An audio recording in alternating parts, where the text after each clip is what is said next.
Welcome to the InfoGovHotSeat vodcast, featuring candid interviews with practitioners, consultants, and solution providers on hot topics in the information governance industry.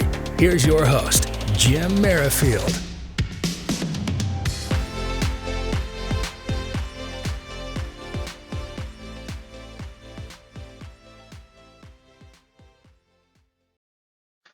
Well, hello and welcome to the InfoGovHotSeat. I'm your host, Jim Merrifield, and with me today is Leigh Isaacs, Senior Director of Information Governance at DLA Piper. Welcome, Leigh. Thanks, Jim. Happy to be here. Yeah, it's awesome for you to be on the show. We got some burning questions to ask you, to put you on the hot seat. So to start, I'm ready. can you provide I know you're ready. You're not afraid of these conversations.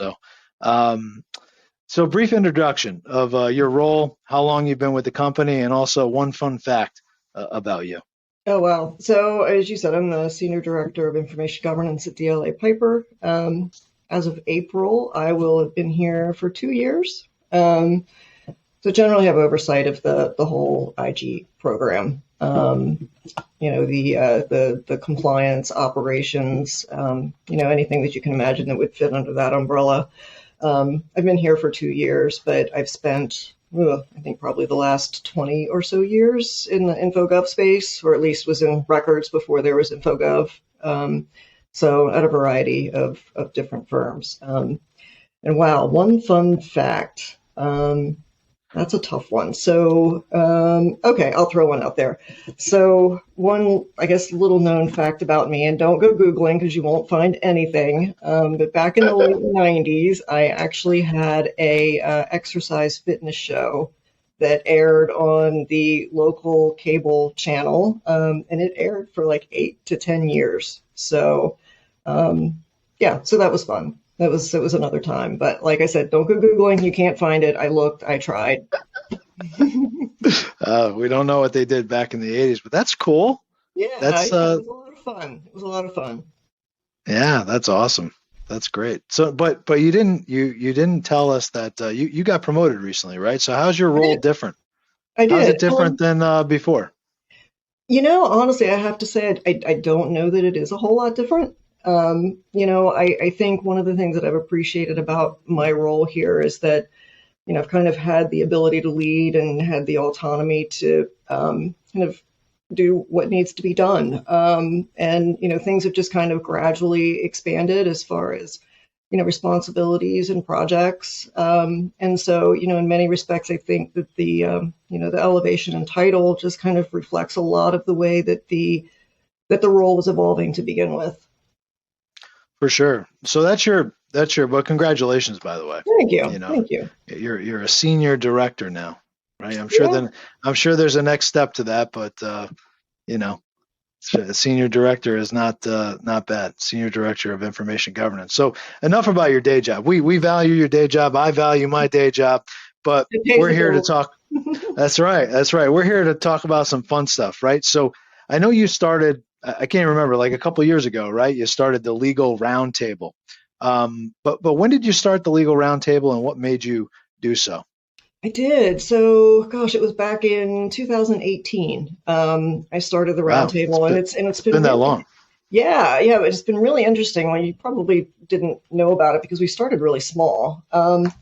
And I was at my prior firm, and one of the reasons why I had started it, and I'm really happy to be on the show with you and kind of telling the story, because it's just the way that things have evolved in my mind have just been so amazing and more than I ever could have imagined. But I was working with a very talented team of people at my prior firm that had been at the firm for a really long time, and they hadn't really had a lot of exposure to people outside of the firm and other firm experiences and perspectives.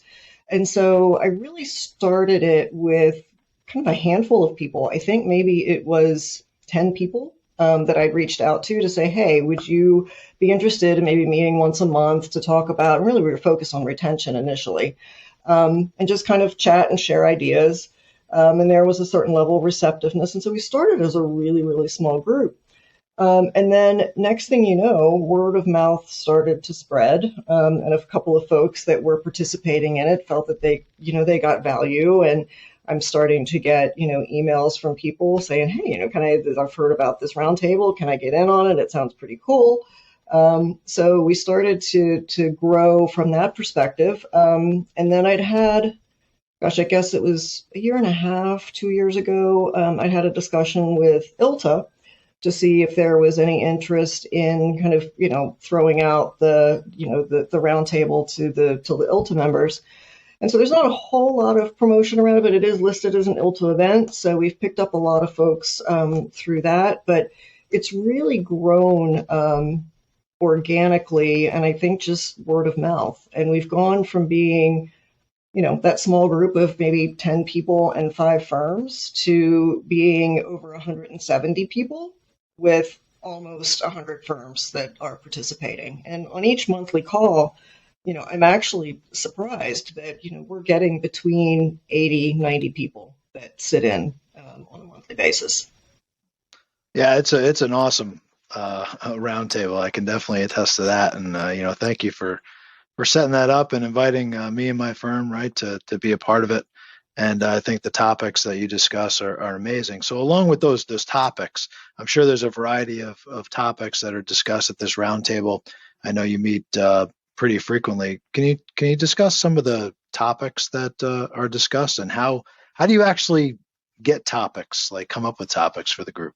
Yeah, it really, the topics are, they range from, a variety of IG related topics. We talk about retention, we talk about matter mobility, we talk about even change management. And, since we're law firm specific, challenges that we have in, adoption. We talk about technology. We'll talk about, sometimes we'll talk about specific vendor offerings, and does anybody have experience with, fill in the blank. So, it's, even to the point where, we're talking about some emerging trends. So, all we're hearing about now is the Chat GPT. And so, that's kind of been tossed out as something that, we want to kind of talk and brainstorm about. What are the IG implications? What are we doing around collaboration? Everybody's, using Teams. How do we govern it? What are the risks and the challenges and the benefits? And so, again, kind of that full circle of, anything that we might deal with in our day to day. As far as how we get topics, one of the things that I wanted this group to be, I really wanted it, while I'm kind of facilitating things, I really see myself as a facilitator. It's not my agenda. I wanted this to be a real discussion. I wanted it to be a place where those of us in our roles, and anybody in IG can come and share their ideas or ask their questions, share their experiences, kind of in an open way. We don't record the meetings. We take notes. We post them out for people that can't attend, but we really want to foster just kind of the open communication. I've had a lot of people tell me it feels like therapy. If nothing else, maybe we don't resolve an issue, but by the time, we hang up the phone, at least we know we're not alone. It makes people feel better. But as far as soliciting the topics, generally, every month, before the meeting, I'll kind of put out a call for agenda items. I have my distribution list of folks. And, it's been lately overwhelming with the amount of feedback that, we get back, to the point where, we've had topics that are kind of rolling over from month to month because we've had so many contributions for things that people want to talk about. Yeah, I can attest to that. There's so many topics. I don't even think you get through all the topics, right? In one session. They just carry over. No, it's been challenging. Yeah, for sure. So now how often do you meet? How often does this group meet? So we meet once a month, every fourth Thursday of the month at 2:00 Eastern. Meet for an hour, and yeah, we've done this faithfully now. For coming up on 5 years now.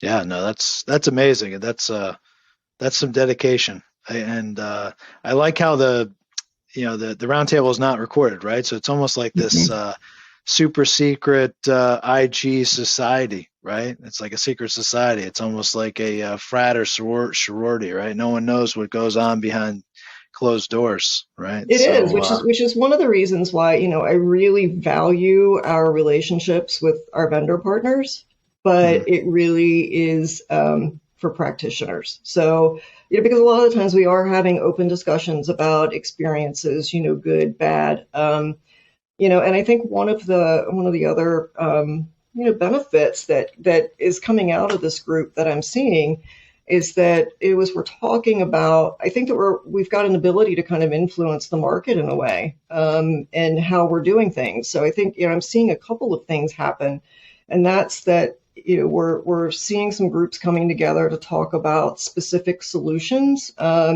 improvements, things of that nature that then can be taken back to our vendor partners as kind of a group. So, the strength in numbers kind of thing. If I'm, coming by myself and saying I would like this functionality, it's not going to be, I think, as readily embraced as if a group of 50 people are like, nope, we all need this. So I think that's a really good thing as well.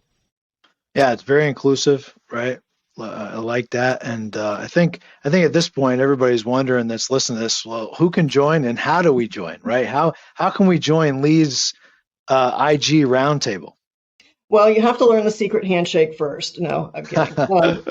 No, actually, it's just as easy as sending me an email. Let me know that you're interested, and I will put you on the roster and get you the meeting invitations. Derek Arthur at King & Spalding actually hosts our team site for us. So that's where we keep our meeting notes. If we want to have chat in between meetings, we're doing that as well. So it's just another way to kind of keep the collaboration going in between the meetings. Yeah, that's nice. That's important, right? So you meet for an hour, but then there's collaboration kind of in between meetings, and then there's also meeting notes, right, to benefit from. So it seems like, even if you can't make the live meeting, as long as you're part of the group and you're contributing, you could still benefit from the collaboration and the learning, and that's what the law firm IG community is all about, right? Yeah. And, one of the things that I'm actually really excited to see now as well, and it's been kind of an unexpected thing. We talked about the topic list that continues to grow, and, we have more discussion than we can fit into in an hour. And we're now kind of having these kind of subgroups that are forming. So, we'll have a discussion, maybe it's retention related, could be about, we've got a matter mobility group, for example, that has kind of broken off and are having some kind of side discussions and then coming back and reporting back to the larger group. Here's the summary of what we talked about. So I'm really excited to see that happening. One of the things that I'm really interested to pay attention to and see where it goes is, I talked about how we can kind of influence, I think, maybe some of the solutions that support what we do. But, we've been talking about how can we establish some standards. The matter mobility team subgroup has been talking about, from firm to firm, where there's some common terms or standards that we can come to that make it a little bit more seamless as we're sending data from firm to firm. I don't think we'll ever get to a place where we have a set standard because we're all a little different, but trying to close the gap a little bit and kind of make life easier for a lot of us. And on that front, I think another benefit that's come out of the group is that, we're working, I think you find this, Jim, we're working with our counterparts at other firms all the time, especially on the matter mobility front, data going back and forth. And we've been able to establish these relationships that really also help us in our day jobs, because as these things come up, we're like, oh, I know I need to call so-and-so. I need to call Jim at Robinson & Cole because, right. We've got a chance to know one another. No, 100%. Yeah. Especially, we don't ever like to see, lawyers leave our firm, right? We love when they join our firm, but it is nice to be able to, reach out to our counterparts like yourself, right? And say, hey, I know Leigh at DLA, I know this matter mobility transition is going to go really smooth, and that really puts the lawyers at ease, right? That we know somebody on the other side. So yeah, that's another benefit to this group for sure. So you talked a little bit about these subgroups, right? It's almost as if you're creating these IG pillars within the group. I know you touched on it a little bit, but how do you see this group evolving over the next several years? Because it's already grown a lot, right? And now you're creating subgroups. Do you see anything else maybe coming out of this group? Yeah, I mean, I've been giving that a lot of thought, and again, I mean, this is a group contribution. So I'm also kind of looking to what the participants are looking for and what the needs are, and that's kind of how the subgroups formed, because there was a need and a desire by some of the participants to kind of do these other things. I really would like to start, and we've done a few of these sorts of things, but doing kind of some targeted training and knowledge sharing. Like I guess it was last year, we had a couple of our participants do a presentation on shared drive cleanup, because that was a topic of top of mind for many. A lot of people that are dealing with it. A couple of people have tackled it or have started to pick away at it, and so we had a session that was devoted specifically to that. So kind of looking at how we can get even some of our internal experts who have had success in certain areas within our firms kind of present and formally share information, or maybe even get kind of external folks. So adding a little bit more of the educational component to it, I think is a direction that I would like to see it go. And again, I talked a little bit about some of these subgroups working on perhaps some standards, things of that nature. You talked about kind of the IG pillars, just kind of establishing some commonalities. And I think we've got a real kind of opportunity to kind of influence the legal IG industry. Yeah, I couldn't agree more. And those are certainly hot topics, right? There's not a shortage of hot topics in the IG space, especially here in 2023. You mentioned the GPT, the Chat GPT, and who knows how that's gonna that's like the new disruptor, right? These days. Yeah. It was the data breach, now it's the Chat GPT, right? And it's amazing, what that technology and AI can do, even if you need a job description, right? On IG, just ask Chat GPT. So final question for you, Leigh, and it's more of since you're an innovator in the industry, a thought leader, right? We've known each other for a while. We've been on panels together and, been collaborating for quite some time. Where do you see the IG space going? Not only in 2023, but what do you think's next for the information governance space?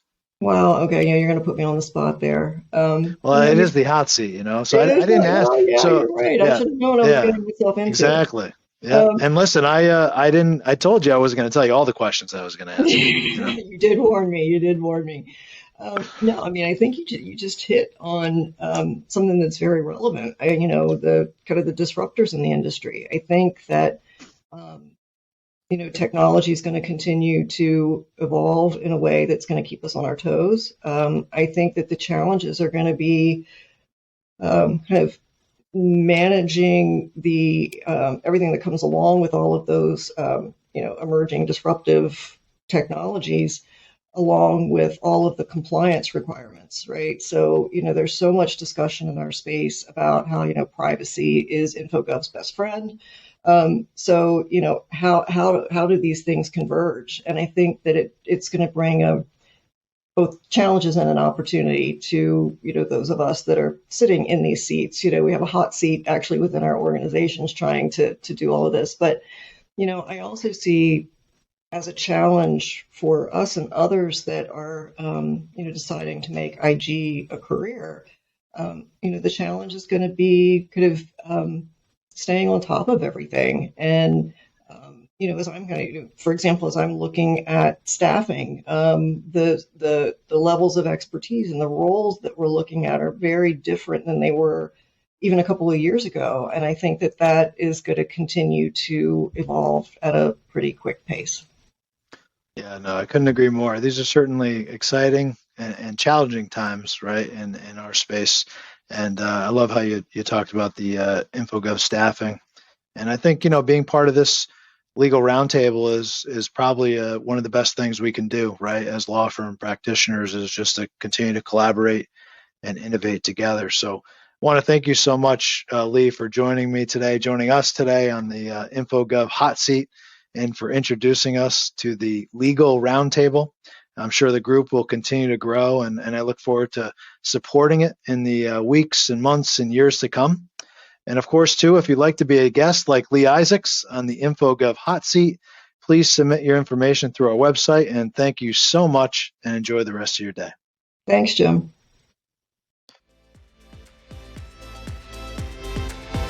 Thank you for listening to another episode of the InfoGov Hot Seat. Follow us on Spotify, YouTube, Google Podcasts, Apple Podcasts, and LinkedIn. Check out our main website at InfoGovHotSeat.com to view our latest episodes and much more.